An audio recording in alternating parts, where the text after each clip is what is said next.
Powered by Sports Interaction, Canada Sportsbook.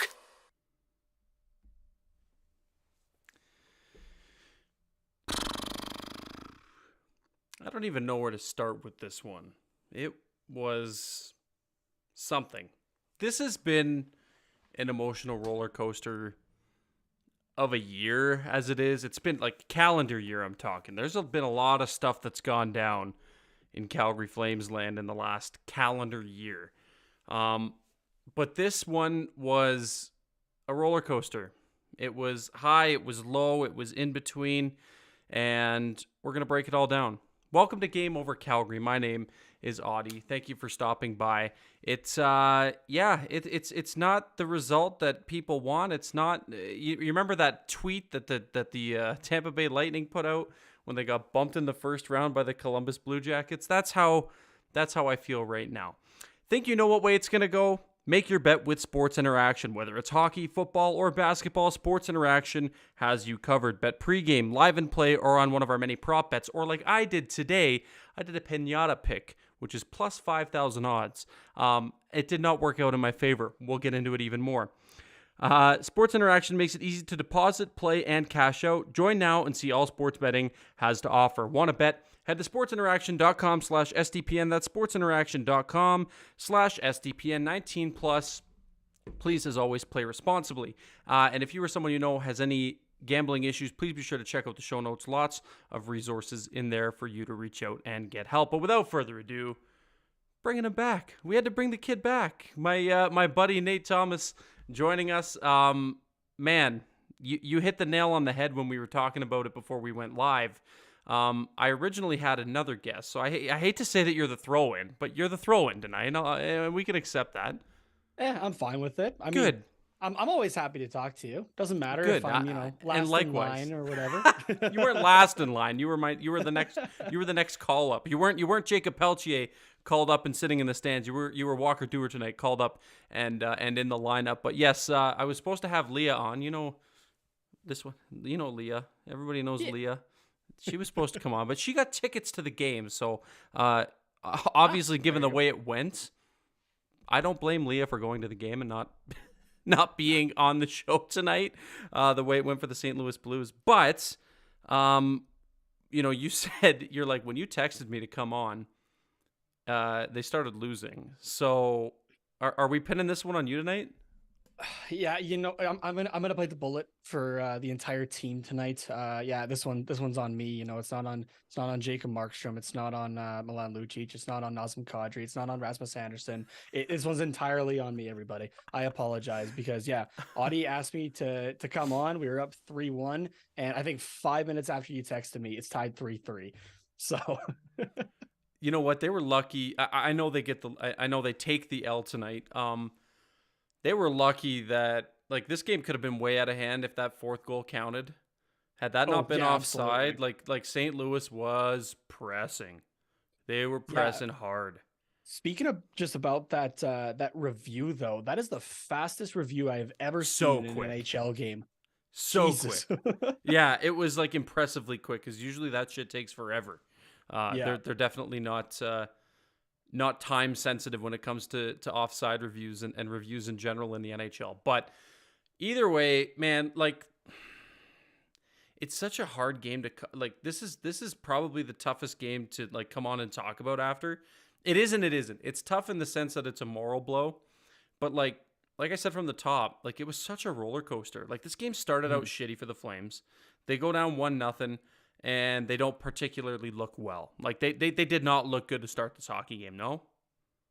Yeah, they it was a little rough to start for them for sure, but then they definitely picked it back up, and just kind of went off with it and carried that momentum throughout into the second period there, right? Where there's that quick goal by I think it was Mangiapane, who was that first goal right out of the gate there, and the team was looking good.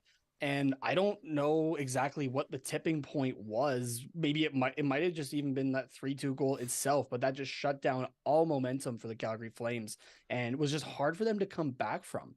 I'm not sure why this team has taken so long to find something that can just keep them going consistently for 60 minutes, right? Just something like this is the Calgary Flames, and there hasn't been a whole lot of fire to this team for the last at least 5 years, I would say.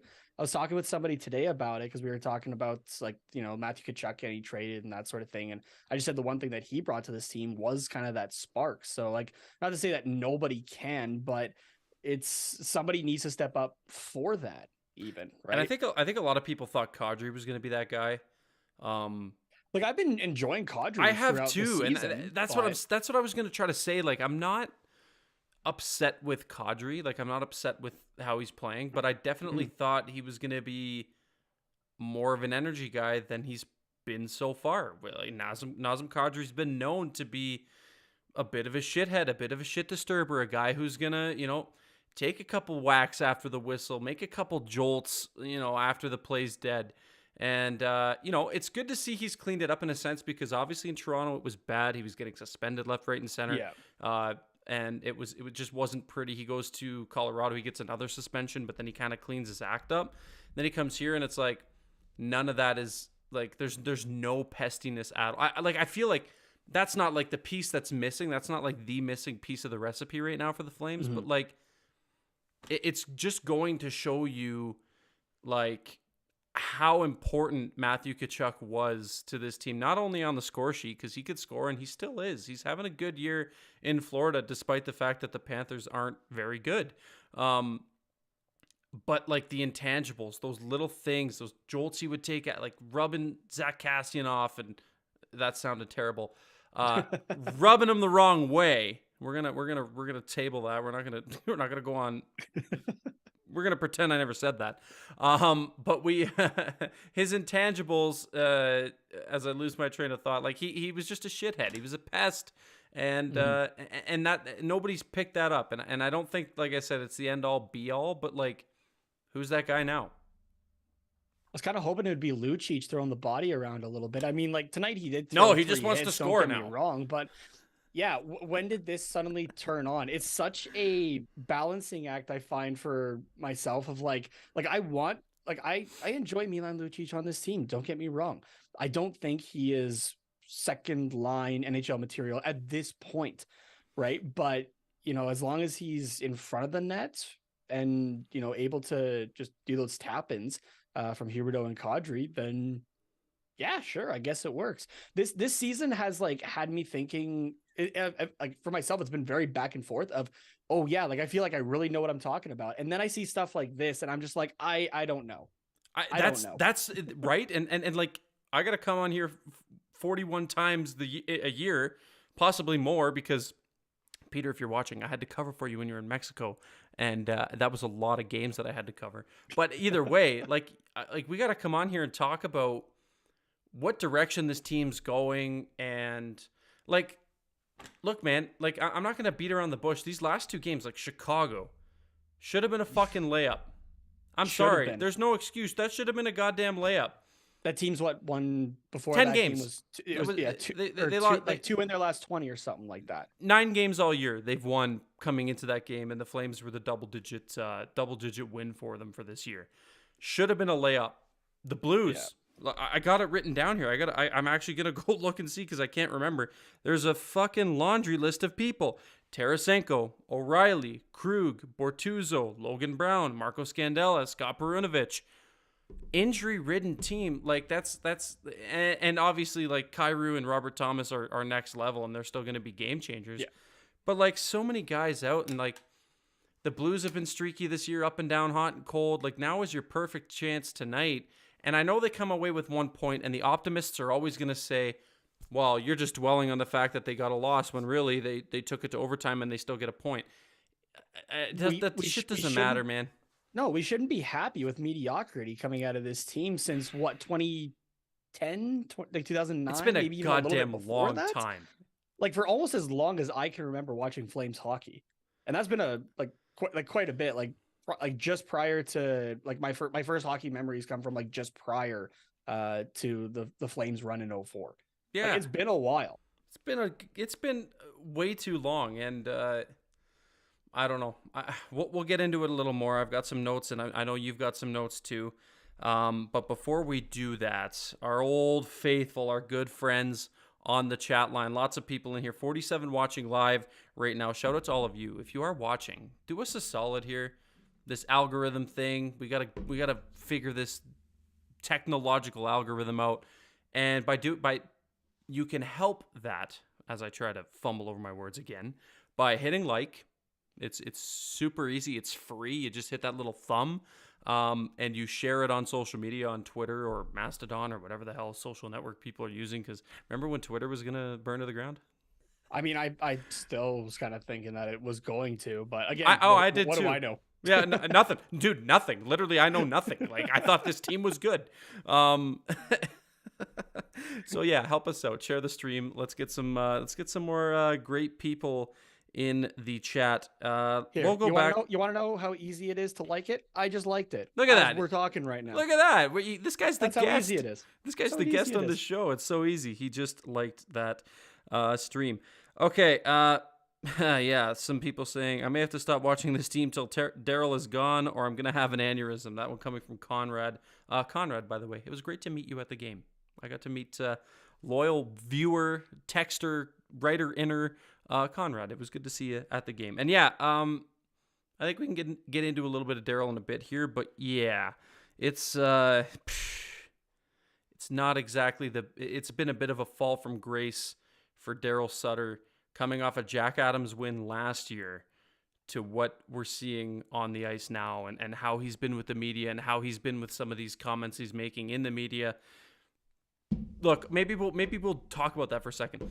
Do you read into it like a lot of people when Daryl Sutter makes a comment, and a good example was today when Eric Francis asked him for once a pretty legitimate question that probably could have justified a legitimate answer, to which he replied, I remember the exact words and context that he used, but pretty much threw his top guys under the bus, saying that there's like no game changers or something like that. And this is something that is not new to Daryl. He to put it in his terms, he takes the tractor out, runs someone over, and then backs over them again, or he takes them out to the back 40 like Old Yeller. Not to spoil the plot of Old Yeller, but yeah, not great. Man, I was watching that tonight. Oh, well, I keep my mouth shut then. Old Yeller. We love Old Yeller. But what I'm trying to say is he hangs his guys out to dry in the media. Do you read into it? Or there's so many Daryl bootlickers out there who just, Daryl's in Daryl we trust. Daryl's the greatest, blah, blah, blah, blah, blah. And then they'll say things like, of course he's going to say that in the media. He's just using that as a ploy to get to his players, or really behind the closed doors he's different. And he's only like how do you read what Daryl says? Because he's a loose cannon. He says some stupid shit. And quite frankly, if I was a player in that room, I don't know how much I would respect some of the things he says. Yeah, I'm not sure how, if at all, he has this room still kind of behind him at this point. To have that kind of stuff said about you in the media, like a lot of these guys, they're used to getting bashed or whatnot, right? Like there's a reason that a bunch of them don't have Twitter or that kind of thing, even at this point, right? Just to not deal with it. But if you're, being asked that, hey, your coach said this about you, right? Like I didn't think that we were going to get to Tortorella level in Calgary without John Tortorella being here. Not that he was ever an option, but why is this becoming a common thing with Daryl Sutter? I don't get it exactly.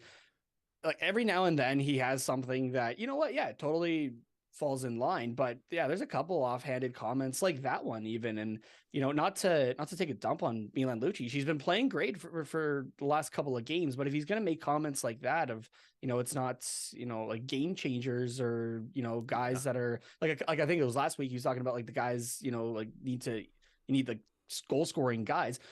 Throw in a guy who's scored maybe I think it's 5 goals in the last 80 games or something like that into your top 6. That's not exactly going to do it either for you. No, he's and we've talked about it ad nauseum on this show, and we've talked about it in group chats that you and I are in. We've talked about it on the side to one another. Just, I feel like I'm tired of the Lucic talk, but it's like it shouldn't be this tiring. Like it shouldn't be a problem. And yeah, you know what? I put out a tweet today about me to Milan Lucic right now, and it was that clip from Avengers Endgame, and maybe I acted too harshly on you. But in all honesty, like, that tap-in goal was a tap-in no matter whose stick was on the ice at that point. That was just a good feed by Kadri. But he, man, I don't get it. You got Jacob Pelletier up in the press box. He's lighting up the AHL right now. He is going to come into this lineup and probably play in the top 6. He should probably be in the top 6. Anywhere else would be, I think, negligent. You're not breaking up the Backlund line, I don't think.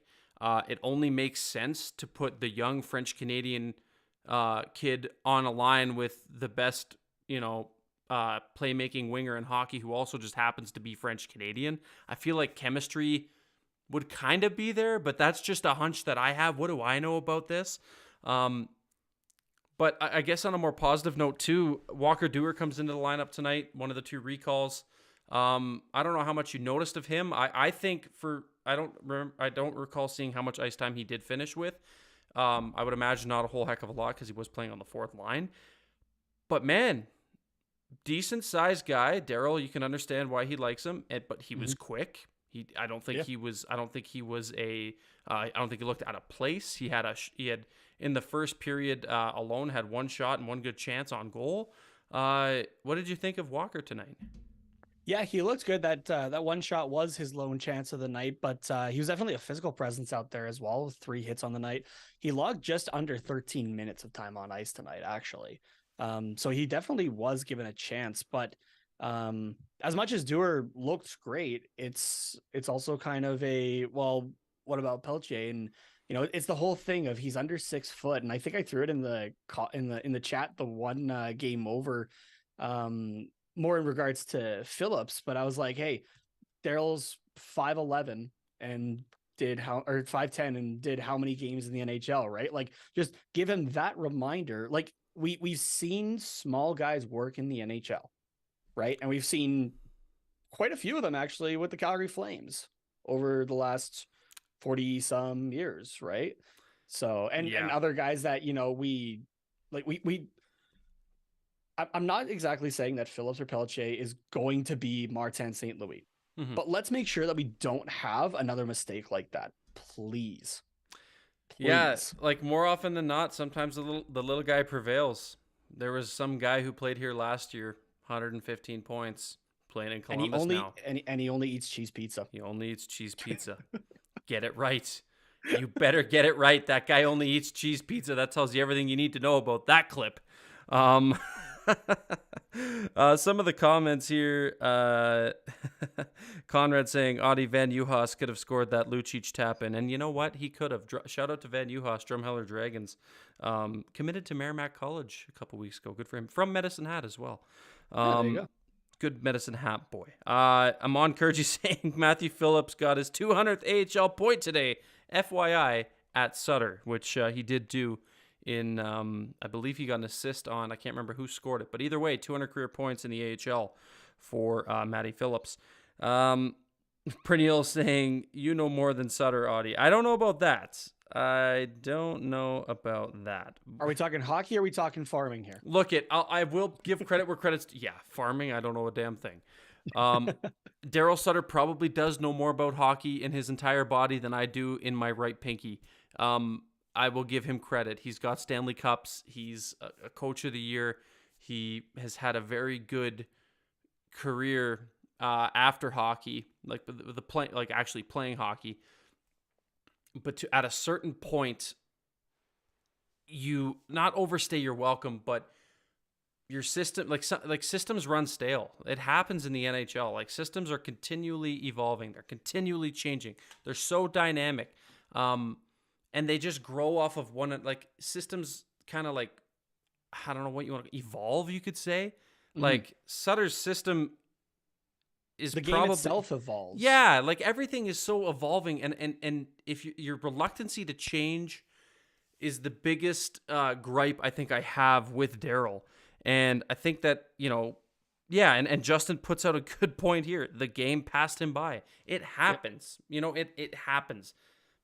You're not playing the same game in the 80s, the Broad Street Bullies and those dynasties with the New York Islanders with all these big guys and the dead puck era and all this stuff, the game changes.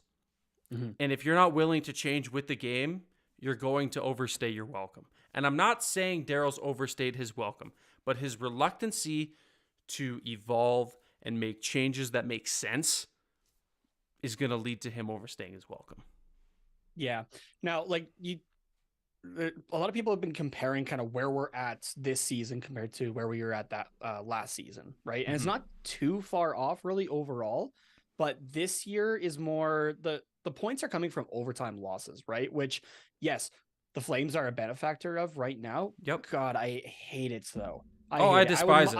I would much rather the 3-2-1-0 system, honestly. Yep. Just because like the NHL's whole thing is an entertainment product. This is where you're going to see that I'm a marketing student. Yeah. Right. Like it's an entertainment product, right? Do you want your last 5 minutes to continually be, oh, hey, if, we just kind of like, unless it's like the last couple of weeks and you're fighting for that playoff spot. Oh yeah. Well, we'll get to overtime and we can each have a point. Right. Well, you saw it tonight. 15 seconds left in the third period and they're ragging the puck in their own end. Yeah. Like it needs to end on that sense. But yeah. Sorry, I didn't mean to cut you off. I know you. No, I could see the wheels turning, and I fucking ruined that. But No, I do want to point out one thing, because you brought up a good point about the similarities to last year and this year, and I want to read a tweet from my friend Cami Kepke over at Global. She says, "I get why some people are taking some positives from the fact that the Flames record isn't that different from this point last year, but the group last year went 10-1-0 in February, catapulting Calgary from Wildcard 2 to Pacific Division 1, which is quite the swing. That's 20 points out of a possible 22. And this is an open-ended question to you and open-ended to our chat as well, because I'd like to read what some people say. Is this team capable of putting together that kind of run? Do you think this roster, the way it's constructed, is this team? Because keep in mind, in February last year, they did bring in Tyler Toffoli on Valentine's Day. He was great for that few weeks, and then things kind of tapered off near the end of the year. They bring in Calle Jarnkrok, who doesn't do a whole hell of a lot, but they did make a couple acquisitions at the trade deadline and before the trade deadline to propel them in that month of February. Right now, Nate Thomas on the record, is this team capable of putting together that kind of run? That kind of run? No, I don't think so. Just there was something a little bit different with last year's roster, like just some kind of magic to it almost. It would be extremely hard to replicate. I think the only teams that we're seeing even do that this year were the New Jersey Devils with their 15 or 16 straight that they had, and the Boston Bruins just entire season. So, which is another area that makes me go, yeah, I know nothing about this sport anymore. Right. I had the Bruins missing the playoffs in our way too early season predictions on TQR. Well, if you listen to SDP, the last episode too, and I know you're a loyal listener, this is the same thing. You think those guys know anything? It's like they're making all these predictions. They said this, this, and this. And I'm pretty sure Steve verbatim said, yeah, I feel like I know this game, but I don't know this game. Yeah, I feel that on a very deep and personal level. Everybody agreeing with you, saying not a chance. Mitch saying LMAO no. Amon saying no. Pernille saying no. And a good point from left-handed penman who says, who says, during that time, Vegas also fell off with injuries. So a lot of things happened in that Pacific Division at the time. So not only were the Flames hot, but they were hot at the right time. So yeah, I'm going to agree with you. I don't think this team has it right now. And it kind of leads me to what I want to wrap this episode up with as we kind of put a bow on today's episode of Game Over Calgary. This time last year, the Flames were in a position that, okay, they're a wild card team. As it stands right now, they're going to make the playoffs. This team is doing well. Johnny Gaudreau's having a career year. Matthew Tkachuk is playing out of his mind. A lot of guys had career years last year. That's another thing that's different from this year. A lot of guys last year had career years on this team, and they missed almost like negative games from injury, right? Yeah. So a lot of differences there as well. At this point last year, they were looking to add. We are, 62 days from the trade deadline? We're getting close. It's that time of year where everybody's going to have their tweet notifications on for guys like Frank Saravalli, guys like Elliot Friedman, and our boy CJ here at, I can't believe I put CJ last. CJ, That's disappointing. I know. I know CJ's not watching, so but yeah, it's the time of year where you put tweet notifications on and the trade rumors heat up. What do you think the Flames do? Are they one piece away? Like last year they added Tyler Toffoli, which was their big piece, and Kalle Järnkrok, who did nothing, right? Maybe hung out with his cousin Elias Lindholm and that was about it. But the big piece coming in last year was Tyler Toffoli. They made that deal with the Montreal Canadiens. What do? Are they one Tyler Toffoli piece away? Like, it does feel like they could use another top 6 winger scorer, right, to help with that scoring aspect. But at the same time, do you need to trade for that, or do you have it in Matthew Phillips or Jacob Pelche? Right. So, and the answer is probably yes. You're not going to know until Daryl actually tries them. Right. Like I feel like Brad wants them to get a good chance, but Daryl's just so stuck in it that, like, it's going to be really interesting to see how this offseason goes with Brad in particular. Mm-hmm. And I do think, like, I don't even know actually where that extension came from, if that's Brad or if that's it's Murray. It's 100% if that's Murray. Yeah. It's Murray. There's no way. Like, and quite frankly, on that point, Brad's not coming back for my money. Why would you? No. Yeah. Why would you? The only other thing I can see them trying to go for is maybe just another defenseman, just to make sure, right? Because injuries, especially in the playoffs, are a bitch. So yeah, which is also probably why they want an answer on Shillington sooner than later. Yeah, exactly. So, which obviously just thinking of him and hoping for the best for him and whatever is going on. And again, we're not going to speculate and just respect his privacy. Mm-hmm. But if he's around, I don't think I'm thinking of a defenseman, but just because of the unknown with him, you kind of want to make sure. So yeah, and Amon brings up a really good point in the chat that I wholeheartedly agree with. Like, if they're not buyers at the deadline, like, what are they? Because you're not selling. Like his comment saying, if they do decide to sell, who do you even sell from this team? They're in such a weird spot. Like, you don't really have many guys on an expiring deal. You've got Milan Lucic, who you're gonna get nothing for, right? You'll have to pay to get rid of Milan Lucic. You can maybe get a third out of him. That's apparently what Ryan Reeves got. Yeah, that's bizarre. I still can't believe it, and I can't believe the Pittsburgh Penguins paid a first-round pick for him. That was ridiculous. Yeah, even my dog, you can hear Mika upstairs barking. She's like, "Yeah, that's ridiculous. I can't believe they gave a first-round pickup for Ryan Reeves." But yeah, the Flames are in this really weird spot heading into, one of the most important time of the year where you're supposed to go on a bit of a run. And if you're on the outside looking in, now's the time to go on a run. Maybe you make a couple acquisitions. I don't know. But they're so reluctant. Like, I say they, but I mean Daryl. You could have that right in front of you for absolutely nothing, right? This is players that you use draft picks to select in Peltier and Phillips. But I don't know. I just don't know. And this is, Pernille saying it too. I just don't know with this team. And that's kind of where I'm at. I'm not quite at, this team is ruining my life, but I love them. To quote our friend Steve. But yeah, it's weird times, man. It's really weird times. Seconds, thirds. I'm just pulling up Cap Friendly to see even like what picks the Flames have available. But like, I don't know. That's it too. The team's not in a spot to be, especially in this draft. You don't want to be giving up your first round pick. No. Right. And no, but at the same time, they do. Yeah, they do. Second, fourth, and sixth and seventh for this year. So like, those should be available for a top pick, right? And I don't know. I can only think off the top of my head of 3 prospects that are untouchables in my mind. That's Phillips, Peltier, and Dustin Wolf. Yeah, I would throw. Yeah, I mean, see, this is where it's tricky, though. I think there's more untouchables on that list for me right now because I don't know what this team is. If this team was like, no doubt in my mind, they just need a winger. They're comfortably-ish in a playoff spot, and they're showing like signs of this. This team could go on a run. I have no problem shopping, a semi-top prospect or a top prospect to go out and get something that's going to send you on a run and win a cup. The Pittsburgh Penguins were notorious for doing that every single year. They won a couple cups on it. They would take their first round picks and go like this, right? Yep. That's why their prospect pool stinks. They had no draft picks and they drafted like shit. Then they trade away Kalen Addison and others for like Jason Zucker. Either way, like there's probably more people on that list for me right now just because I don't know what they are. Mm-hmm. Right? How do you feel about that? I do agree with you. Like those are untouchables for me too right now. Mm-hmm. But it's tricky. Like you can't even say that the team's comfortably in a wild card spot because Edmonton is in the second one, 2 points back. St. Louis is now 2 points back as well. Nashville's got games in hand and are 3 points back.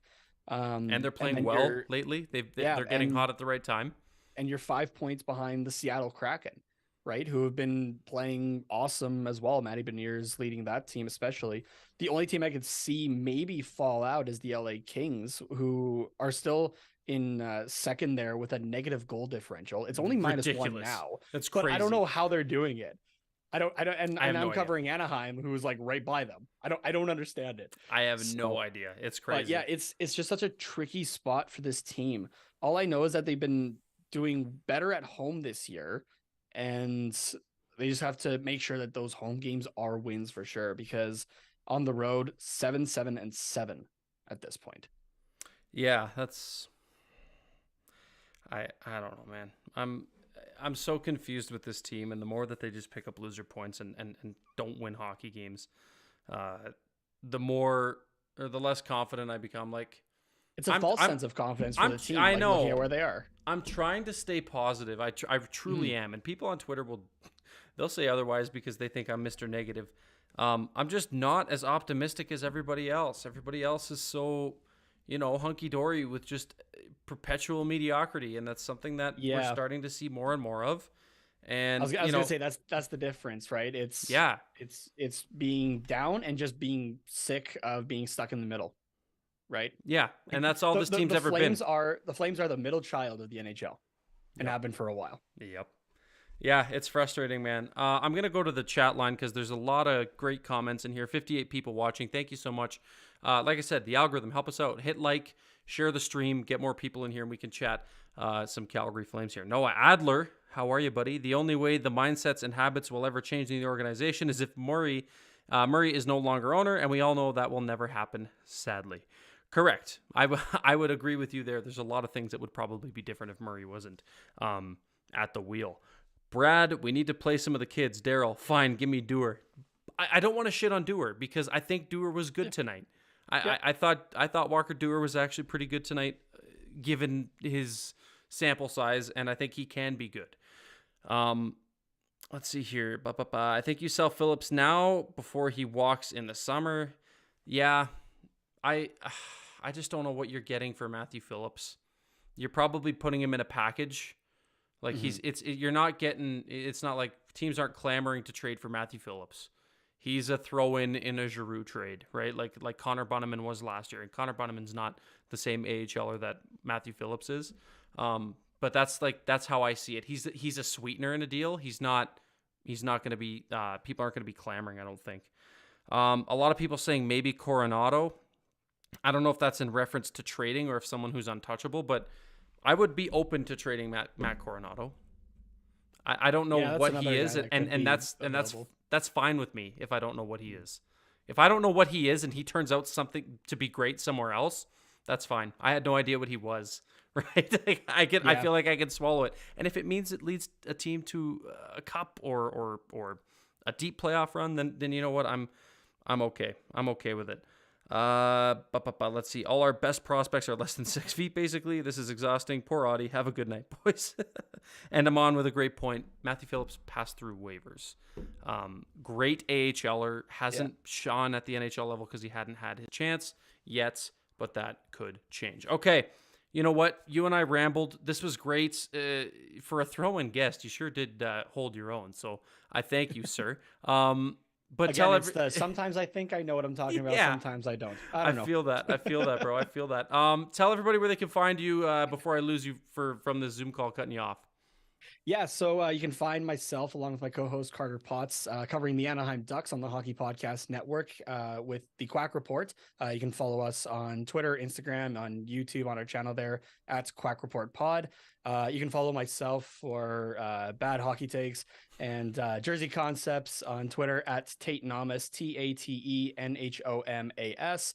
And if you want to see the bad Ducks hopefully beat the Edmonton Oilers tomorrow night, actually, you can watch that with Carter and I tomorrow on the Hockey Podcast Network YouTube channel. Puck drop is at 7 or 7:30 Mountain, I believe.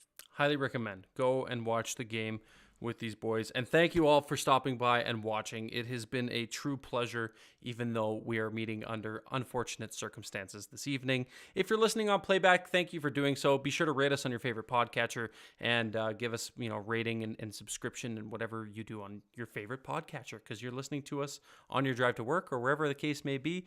Ring the bell for all of the Game Over NHL shows. On behalf of myself, Auddie James, and my good pal Nate Thomas, thank you for watching Game Over Calgary. Peter will have your next Game Over against the, you guessed it, St. Louis Blues, not tomorrow, but on Thursday from St. Louis. Be safe, everybody. Take care, pals, and we'll see you later. Game over! Powered by Sports Interaction, Canada Sportsbook.